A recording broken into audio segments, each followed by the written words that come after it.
This is a true tale from Butte, Montana's colorful past. It's the story of the very first march on Washington by the common man.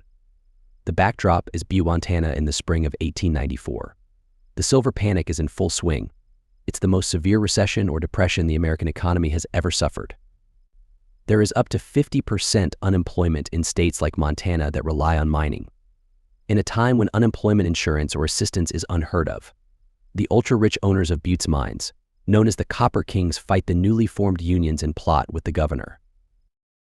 Meanwhile, Ohio businessman Jacob Coxey and a colorful cast of characters call for and join the March on Washington. They plan to descend upon Washington and demand a public works program to put people back to work. The movement is well covered by the press of the day, so most Americans read daily about the Coxeyites. Grover Cleveland and the Washington establishment tried to ignore the movement, but as Coxey and his marchers drew closer to the Capitol, the authorities became nervous and reactionary. In Montana, William Hogan forms the Butte unit of Coxey's army. In the western U.S., units are also formed in Los Angeles, Seattle, San Francisco, and Denver. Marchers gather across the country. Nearly 200,000 Americans were estimated to have marched with Coxey. In Butte, over 600 unemployed workers gather. Their camp is clean, the men are well behaved, no alcohol, guns or women are allowed. The townspeople bring them supplies and they hold nightly rallies. But the authorities freak out.